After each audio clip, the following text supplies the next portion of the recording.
कभी शराब नहीं पी, कभी सिगरेट नहीं पी, लेकिन फिर भी कैंसर हो गया। ऐसा कैसे हो सकता है? कैंसर को बेहतर समझने के लिए हमें इंसानों की बॉडी के अंदर मौजूद सेल्स को समझना होगा। हर दिन 330 बिलियन सेल्स हमारी बॉडी के अंदर मरते हैं और नए जन्म लेते हैं। जब युवराज सिंह को कैंसर हुआ, संजय दत्त को कैंसर हुआ, तो कीमोथेरेपी कराते वक्त भी वो एक्सरसाइज कर रहे थे। इस लेवल का डेडिकेशन होना जरूरी है कैंसर से लड़ने के लिए। दुनिया भर में करीब 42% कैंसर के केसेस प्रिवेंटेबल हैं। और ये वो 5 चीजें हैं जो आपको करनी है अगर आपको कैंसर से बचना है तो। नमस्कार दोस्तों, कैंसर एक ऐसी बीमारी है जिसका डर लोगों को शायद से सबसे ज्यादा सताता है। क्वीन फिल्म में एक बड़ा जाना माना डायलॉग था जहां पर लीड कैरेक्टर रानी कहती है, गुप्ता अंकल को ना कैंसर हो गया। उन्होंने कभी शराब नहीं पी, सिगरेट नहीं पी, फिर भी कैंसर हो गया। इससे अच्छा तो पी लेते। गुप्ता अंकल ने कभी शराब सिगरेट नहीं पी, लेकिन फिर भी उन्हें कैंसर हो गया। इससे अच्छा तो वो पी ही लेते। ऑब्वियसली एक कॉमेडी सीन था, लेकिन बहुत से लोगों के दिमाग में यही बात एक्चुअली में होती है। कई लोग किसी ऐसे इंसान को जरूर जानते हैं जिसने अपनी पूरी जिंदगी में ना कभी शराब पी, ना कभी स्मोक किया, लेकिन फिर भी उसे कैंसर हो गया। ऐसा कैसे हो सकता है? दूसरी तरफ ऐसे भी कई इंसान हैं जिन्होंने जिंदगी भर स्मोक किया, शराब पी, लेकिन फिर भी उन्हें कैंसर नहीं हुआ। सच बात यह है दोस्तों कि कैंसर अपने आप में एक बड़ा कॉम्प्लेक्स टॉपिक है। इस बात में कोई डाउट नहीं कि अल्कोहल पीने से 7 अलग अलग टाइप के कैंसर के रिस्क बढ़ते हैं, जैसे कि liver cancer, breast cancer, oesophagus cancer. और स्मोकिंग से lung cancer, mouth cancer, throat cancer और पैनक्रियाटिक कैंसर जैसे 16 अलग अलग कैंसर टाइप्स का रिस्क बढ़ता है। लेकिन कैंसर सिर्फ 16 प्रकार के नहीं होते, बल्कि 200 से ज्यादा अलग अलग टाइप के कैंसर होते हैं, डिपेंडिंग अपॉन ये हमारे शरीर में कहां से स्टार्ट होता है। तो अल्कोहल और स्मोकिंग डेफिनेटली 2 बड़े कारण हैं कैंसर के पीछे, लेकिन इसके अलावा भी कैंसर के बहुत से कारण हैं। क्या हैं ये कारण जिन्हें हटाकर आप अपने कैंसर होने का रिस्क कम कर सकते हो? एग्जैक्टली ये बीमारी कैसे काम करती है और क्यों इंसानों के लिए इतनी हानिकारक होती है? आज के इस वीडियो में आइए कैंसर को गहराई से समझते हैं।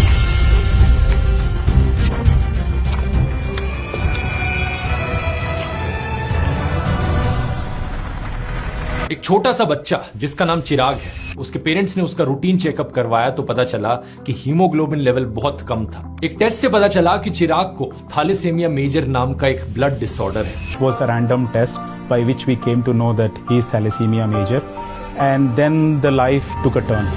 इसकी वजह से बॉडी सही से हीमोग्लोबिन और healthy red blood sales produce नहीं कर पाती, यानी कि जिंदगी भर चिराग को ब्लड ट्रांसफ्यूजन की जरूरत पड़ेगी। इंडिया में हर साल करीब 10 से 15 हजार बच्चे थैलेसीमिया से ग्रसित पाए जाते हैं। कोई हैरानी की बात नहीं है कि इंडिया को thalassaemia capital of the world बुलाया जाता है। ये एक इनहेरिटेड बीमारी है, यानी कि आपके परिवार में अगर किसी को है तभी आपको ये होगी, लेकिन थैलेसीमिया से कैंसर का रिस्क बढ़ सकता है।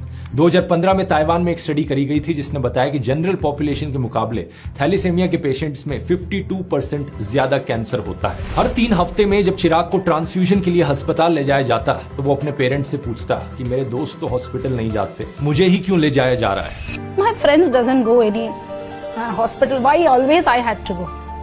I used to say, it's not like that, beta.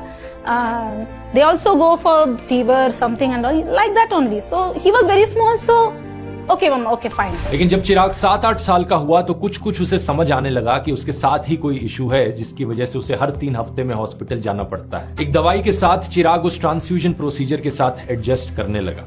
जब आईवी की लाइन उसे चुभती तो वो रोता भी नहीं था, लेकिन दर्द पेरेंट्स को होता था। अब कैंसर को समझने के लिए दोस्तों स्टेम सेल्स को समझना बहुत जरूरी है, क्योंकि स्टेम सेल्स और कैंसर का एक बहुत बड़ा लिंक है। क्या होते हैं ये स्टेम सेल्स? आप इनके नाम से थोड़ा अंदाजा लगा सकते हो। स्टेम सेल्स ऐसे सेल्स जिनसे दूसरे सेल्स बनते हैं। ये खुद को अलग अलग प्रकार के सेल्स में बदल सकते हैं। इसके साथ साथ स्टेम सेल्स खुद को रेप्लिकेट भी कर सकते हैं। यही वो सेल्स हैं जिनसे ब्लड सेल्स बनते हैं, स्किन सेल्स बनते हैं, मसल सेल्स बनते हैं। यही सेल्स डैमेज टिश्यू को रिपेयर भी कर सकते हैं और इसीलिए ब्लड कैंसर और ब्लड डिसऑर्डर के इलाज के लिए स्टेम सेल्स बहुत ही आवश्यक है। प्रेगनेंसी की शुरुआत में जब एक फर्टिलाइज्ड एग ब्लास्टोसिस्ट बनता है, एक बहुत ही अर्ली स्टेज एम्ब्रियो की बच्चे बनने से पहले, तो ब्लास्टोसिस्ट के अंदर जो स्टेम सेल्स पाए जाते हैं उन्हें एम्ब्रियोनिक स्टेम सेल्स कहा जाता है। और ये ऐसे सेल होते हैं जो बॉडी के किसी भी सेल का रूप ले सकते हैं। लेकिन अनफॉर्चुनेटली जब इंसान बड़े होते हैं, एडल्ट ह्यूमंस में कोई भी ऐसे स्टेम सेल नहीं होते जो किसी भी तरह के सेल में बदल सके। एडल्ट्स में स्टेम सेल्स, जिन्हें सोमैटिक स्टेम सेल्स भी कहा जाता है, वो शरीर के जिस टिश्यू या ऑर्गन में होते हैं उसी के हिसाब से वो डिफरेंशिएट कर पाते हैं। जैसे कि हमारे ब्रेन में जो स्टेम सेल्स हैं वो सिर्फ ब्रेन सेल्स में ही कन्वर्ट हो पाते हैं, हमारी स्किन वाले जो स्टेम सेल्स हैं वो सिर्फ स्किन सेल्स ही बन पाते हैं, और हमारे खून में जो ब्लड स्टेम सेल्स हैं वो अलग अलग तरह के ब्लड सेल्स में ही कन्वर्ट हो पाते हैं। ओवरऑल देखा जाए दोस्तों तो हमारी बॉडी में करीब 400 अलग अलग टाइप के सेल्स होते हैं, जैसे कि red blood cells, white blood cells, nerve cells, fat cells, skin cells. सितंबर 2023 में की गई इस रिसर्च को देखिए, इसके अनुसार सभी सेल्स का जो टोटल नंबर है हमारी बॉडी में वो ट्रिलियंस में है। एक छोटे बच्चे में 17 ट्रिलियन सेल्स होते हैं, एक एवरेज एडल्ट फीमेल में 28 ट्रिलियन और एक एवरेज एडल्ट मेल में 36 ट्रिलियन यानी कि 36 लाख करोड़ सेल्स होते हैं। हर रोज हमारी बॉडी में बिलियंस ऑफ सेल्स मरते रहते हैं और बिलियंस ऑफ सेल्स नए भी बनते रहते हैं। स्पेसिफिकली कहा जाए तो 330 बिलियन सेल्स यानी कि हमारे शरीर में टोटल नंबर ऑफ सेल्स के करीबन 1% हर रोज रिप्लेस होते हैं। फिलोसॉफिकली एक कहावत है जो यहां पर कही जाती है कि आप आज सुबह जो इंसान थे, अभी शाम को आप वो इंसान नहीं हो, आप पल पल बदलते रहते हो एक नदी की तरह। ये बात हमारी बॉडी के कॉन्टेक्स्ट में लिटरली भी सच है, और ये पल पल बदलना, सेल्स का दिन प्रतिदिन रीजनरेट होना, ये काम स्टेम सेल्स के द्वारा किया जाता है। अलग अलग टिश्यूज में जो रीजनरेशन होता है उस टिश्यू के स्टेम सेल के द्वारा किया जाता है। लेकिन इस सब में एक ऑर्गन हमारी बॉडी का बहुत ही अनोखा है, हमारी लिवर। हमारी लिवर एक बहुत ही यूनिक ऑर्गन है क्योंकि वहां पर fully developed, fully specialised liver cells भी डिवाइड होते हैं और अपनी संख्या को रैपिडली बढ़ा सकते हैं। यानी कि हमारी बॉडी में लिवर इकलौता ऑर्गन है जो छिपकली की पूंछ की तरह काम करता है। छिपकली की पूंछ अगर काट दो तो वो दोबारा से ग्रो हो जाती है। ऐसे ही हमारी लिवर का अगर 90% हिस्सा भी आप काट के फेंक दो तो दोबारा से ग्रो हो जाएगी हमारी लिवर। लेकिन इसका मतलब ये नहीं कि लिवर खराब नहीं हो सकती। अगर आप कहोगे कि बियर तो शराब है ही नहीं, वाइन सेहत के लिए अच्छी होती है, या फिर आप उन लोगों में से हो जो कहते हो कि मैं तो एक ही बारी में इतने शॉट गटका जाता हूं। अल्कोहल पीने से लिवर पर सबसे ज्यादा बुरा असर पड़ता है और लिवर कैंसर का रिस्क भी बहुत बढ़ जाता है। लेकिन सिर्फ अल्कोहल ही नहीं, अगर आप जंक फूड खाते रहोगे, अपना वेट बढ़ाते रहोगे, हर्बल के नाम पर कुछ भी अपने शरीर में डालते रहोगे तो भी आपको लिवर प्रॉब्लम्स हो सकती है। इंडिया में हर साल लगभग 2,70,000 लोग मारे जाते हैं लिवर डिजीजेस की वजह से, जो दुनिया की लिवर डिजीज रिलेटेड डेथ्स का 18.3% है। लेकिन स्टेम सेल और रीजनरेशन के टॉपिक पर वापस आए तो एक बात क्लियर करनी जरूरी है कि जो हमारी बॉडी में अलग अलग टाइप के बॉडी सेल्स हैं,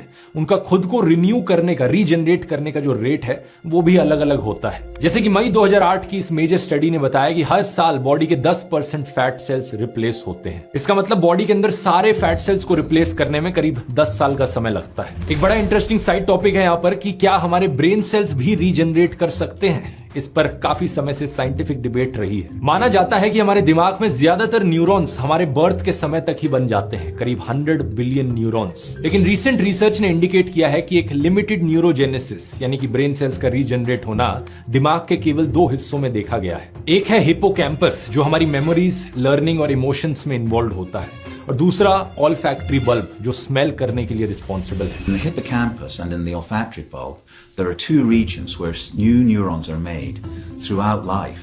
दिमाग के दूसरे न्यूरॉन्स रीजनरेट नहीं करते और जिंदगी भर वैसे ही बने रहते हैं। और ब्रेन के अलावा स्पाइनल कॉर्ड, हार्ट और जॉइंट्स में भी बहुत कम रीजनरेटिव कैपेसिटी देखी गई है। इसलिए अगर इन जगहों में आपको कोई बीमारी होती है या चोट लगती है तो वो बहुत बहुत हानिकारक होती है। लेकिन इसके ऑपोजिट कई ऐसे बॉडी सेल्स हैं जो बहुत फास्ट रीजनरेशन करते हैं, जिन्हें पूरा कंप्लीट ओवरहॉल करने में बहुत कम समय लगता है, जैसे कि हमारे स्किन सेल्स। हर रोज हमारी body 500 million skin cells shed करती है। इसका मतलब पता है क्या, कि हर 4 हफ्ते में हमारी पूरी स्किन रीजनरेट हो जाती है। और 4 हफ्ते भी फास्टेस्ट रीजनरेशन टाइम नहीं है। हमारी इंटेस्टाइन के अंदर की जो लाइनिंग है वो केवल 5 से 7 दिन में पूरी तरह रीजनरेट हो सकती है। नए रेड ब्लड सेल्स 1 सेकंड में 2-3 मिलियन प्रोड्यूस हो सकते हैं। इनका एवरेज लाइफ स्पैन सिर्फ 120 दिन का होता है। स्टेम सेल्स में भी खुद को रेप्लिकेट करने का और इसी तरीके से सेल्फ रिन्यूअल का पोटेंशियल होता है। जरा सोच के देखो, ये कितनी ही अमेजिंग बात है कि हमारा शरीर कैसे हमें कॉन्स्टेंटली नया करने की कोशिश करते रहता है, कॉन्स्टेंटली नए सेल्स रीजनरेट करते रहता है।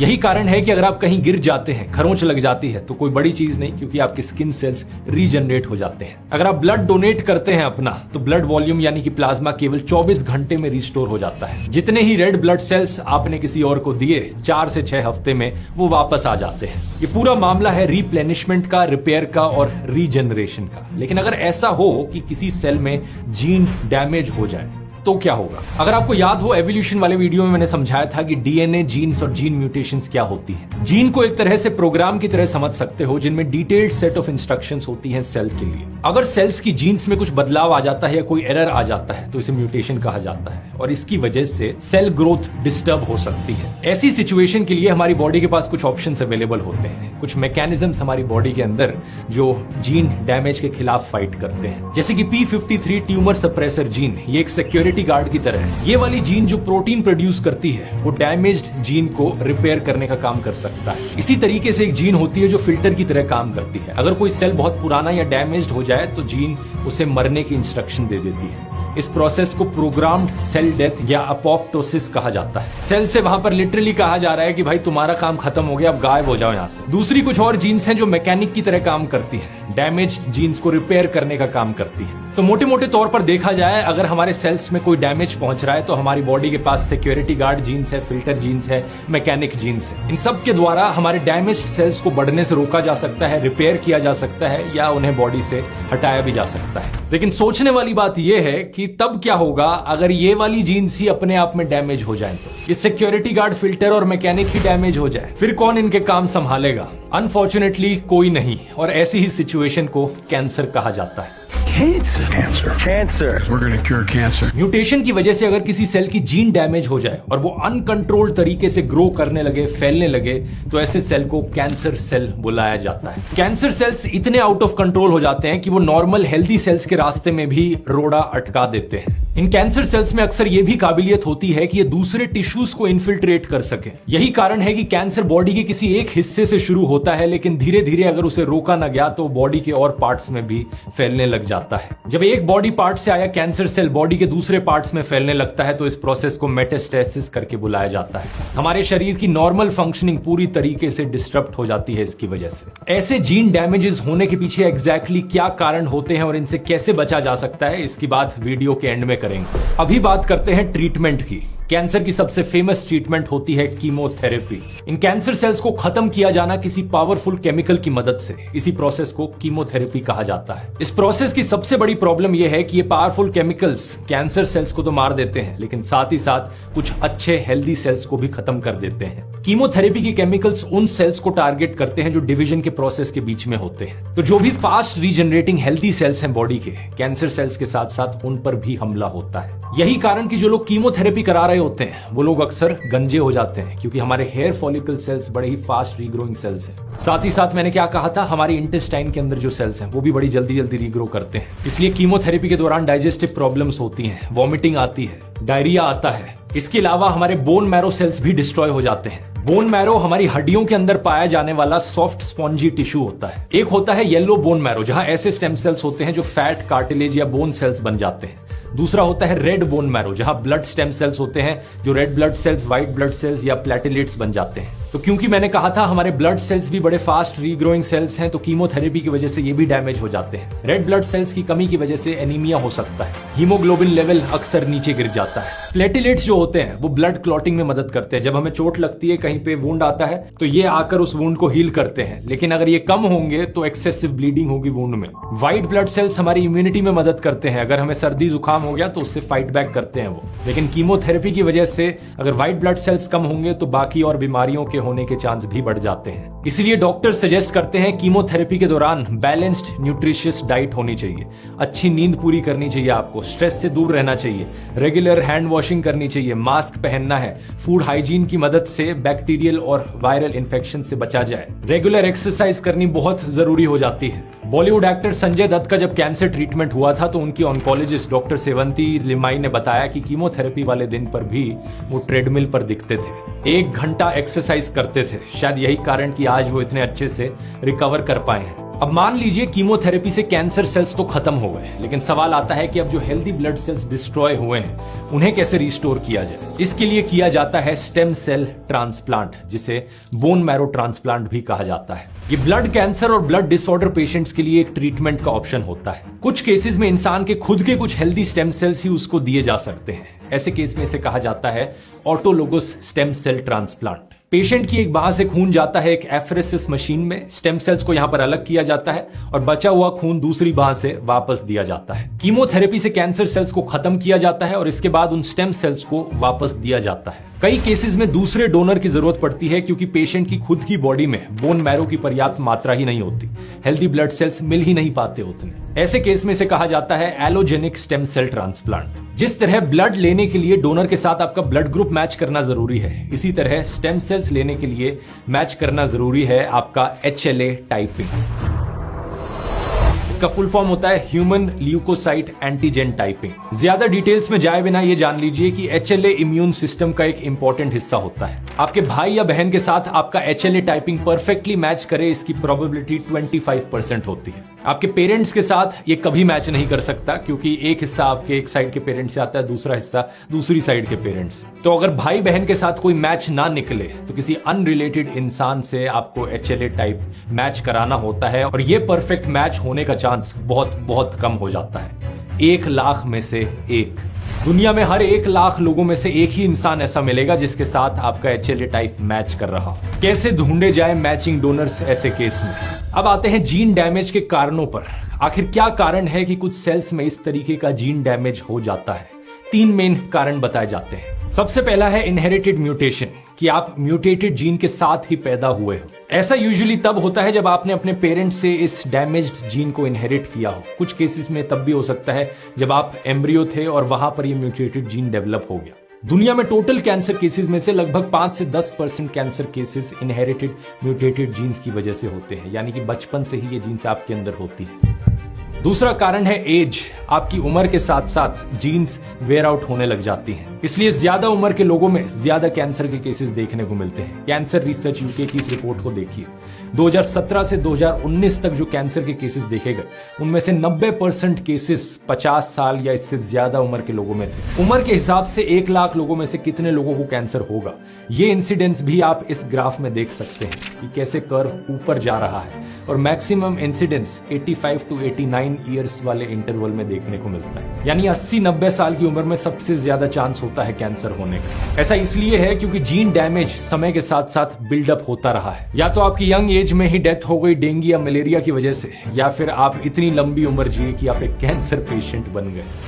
You either die from malaria or you live long enough to see yourself become cancer patient. इसलिए कैंसर की बीमारी डेवलप्ड देशों में ज्यादा देखने को मिलती है डेवलपिंग की कंपैरिजन में, क्योंकि डेवलप्ड देशों में बाकी और बीमारियां कम होती हैं। लोग ज्यादा लंबी उम्र जीते हैं और लोग अगर ज्यादा लंबी उम्र जी रहे हैं तो जीन डैमेज का रिस्क उतना ही ज्यादा बढ़ता चला जाता है। तो अफसोस की बात यह है कि जो दोनों कारण मैंने आपको अभी तक बताए, इन दोनों कारण में आप कुछ कर नहीं सकते। जो जीन्स इनहेरिट आपको होने वाले हैं वो हो चुके हैं इनहेरिट, अब आप कुछ बदल नहीं सकते। और जो उम्र आपकी बढ़ रही है वो बढ़ते ही रहेगी, उसे आप रोक नहीं सकते। लेकिन जो तीसरा कारण है, इसको लेकर हम बहुत कुछ कर सकते हैं। यह है lifestyle causes. American cancer society के द्वारा की गई 2017 की इस एनालिसिस को देखिए। अच्छी खबर यह है कि करीब 42% कैंसर के केसेस प्रिवेंटेबल हैं, लाइफस्टाइल फैक्टर्स की वजह से होते हैं। करीबन 19% कैंसर के केसेस जो दुनिया में लोगों को होते हैं वो सिर्फ स्मोकिंग की वजह से होते हैं। 5.6% अल्कोहल की वजह से होते हैं। तो ये बात तो बड़ी क्लियर है कि सबसे पहले अल्कोहल और स्मोकिंग बिल्कुल भी नहीं करनी चाहिए। दूसरा, अगर आप ओवरवेट हैं या ओबीस हैं तो अपने वेट को सही जोन में लाइए, क्योंकि ये देखिए 7.8% कैंसर के केसेस होते हैं ओबेसिटी की वजह से। अपना वजन कैसे कम करना है, इसको लेकर अगर आप डिटेल्ड साइंटिफिक गाइड चाहते हैं तो मैंने ये वीडियो बनाया है, बहुत ही डिटेल्ड स्टेप बाय स्टेप, जिसमें बताया है कि एग्जैक्टली कैसे किया जा सकता है। तीसरा, यूवी रेडिएशन। करीब 4.7% केसेस यूवी रेडिएशन की वजह से होते हैं। सूरज की हार्मफुल अल्ट्रावायलेट रेज। दोपहर के समय अपनी वेदर ऐप में देखा करो कि यूवी इंडेक्स कितना है। अगर यूवी इंडेक्स 5 से ऊपर है तो अल्ट्रावायलेट रेज बहुत डैमेजिंग हो सकती हैं आपकी स्किन के लिए। वही अल्ट्रावायलेट रेज आपकी स्किन को पेनिट्रेट करके आपके डीएनए को डैमेज करती हैं, जीन्स डैमेज करती हैं, जिसकी वजह से स्किन कैंसर होता है। बार बार सन की वजह से टैन होना या सनबर्न होना इसी का ही एक इंडिकेशन है और ये बड़ी खतरनाक चीज होती है। इसे अवॉइड करने के 2 तरीके हैं। पहला तो ये कि सुबह के 10 बजे से लेकर दोपहर के 4 बजे तक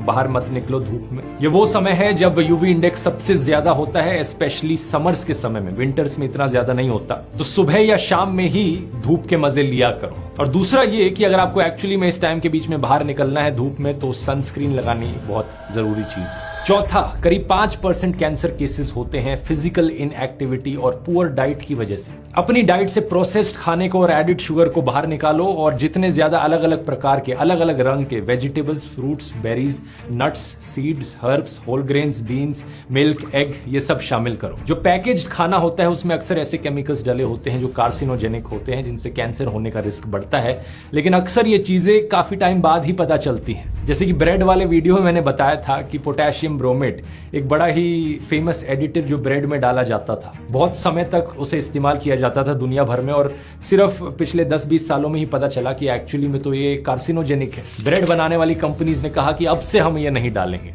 लेकिन अभी तक जो आपने खाया उसका क्या। तमिलनाडु और गोवा के बाद अब कर्नाटका ने आर्टिफिशियल फूड कलरिंग पर बैन लगाया है। देखा गया कि कबाब में सनसेट येलो और कार्मोसिन कलरिंग डाली जा रही थी। सनसेट येलो FCF एक ऐसा केमिकल है जिसका अगर यूरोपियन यूनियन में इस्तेमाल किया गया तो लेबल लगाना पड़ता है उस पैकेट पर कि बच्चों से रिलेटेड यहाँ पर हेल्थ वार्निंग है। CSPI की वेबसाइट पर आपको ऐसे केमिकल्स की लंबी लिस्ट मिल जाएगी जो पहले परमिटेड थे लेकिन उसके बाद USA के द्वारा बैन कर दिए गए। जैसे 2018 में स्टायरीन, मायरसिन, बेंजोफिन को बैन किया गया। इसलिए सेफेस्ट ऑप्शन यही है कि पैकेज्ड खाना मत खाओ, नेचुरल खाना खाओ, फ्रेश खाना खाओ और लोकल खाओ। फिजिकल एक्टिविटी, एक्टिव लाइफस्टाइल रखना काफी जरूरी है। रेगुलर एक्सरसाइज करते रहो जिसमें स्ट्रेचिंग, कार्डियो और स्ट्रेंथ ट्रेनिंग, तीनों तरीके की एक्सरसाइज होनी चाहिए।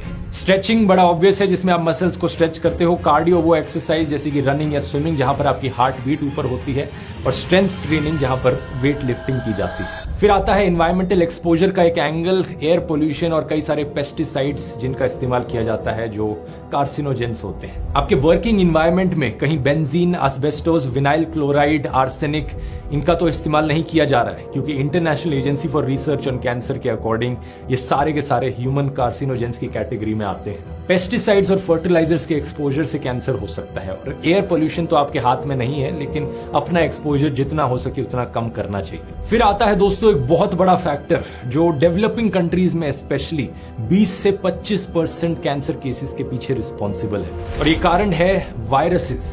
सही सुना आपने, अलग अलग प्रकार के वायरसेस भी कैंसर का कारण बन सकते हैं, जैसे कि हेपेटाइटिस बी का वायरस, हेपेटाइटिस सी का virus, HIV virus, human herpes virus, human T lymphotropic virus, Merkel cell polyoma virus, HPV virus. इनसे बचने का एक बड़ा सिंपल सोल्यूशन है जो वैक्सीन्स डॉक्टर के द्वारा रेकमेंड की जाती हैं, उन्हें लेना जरूरी है। हेपेटाइटिस बी की वैक्सीन लगवाइए, हेपेटाइटिस सी की वैक्सीन लगवाइए। अक्सर ये वैक्सीन्स बचपन में ही लग जाती हैं लोगों को, लेकिन HPV एक नई वैक्सीन आई है, HPV वायरस से प्रोटेक्ट करने के लिए ये लगवानी जरूरी है। तो इन सब बातों का ध्यान रखिए दोस्तों। अगर आप इन पॉइंट्स का ध्यान रखेंगे तो आपका और आपकी फैमिली का कैंसर रिस्क बहुत हद तक कम हो जाएगा। सितंबर का महीना ब्लड कैंसर अवेयरनेस मंथ भी होता है, यही कारण कि मैंने वीडियो सितंबर में बनाया। और अब अगर आप जानना चाहते हैं जो लोग सबसे ज्यादा लंबी उम्र जीते हैं दुनिया में, उनके इतनी लंबी उम्र जीने के पीछे क्या राज है और आप अपनी जिंदगी के लिए ऐसे लोगों से क्या सीख ले सकते हैं, तो इसे मैंने इस वीडियो में समझाया है। वर्ल्ड्स ओल्डेस्ट ह्यूमंस, यहां क्लिक करके देख सकते हैं। बहुत बहुत धन्यवाद।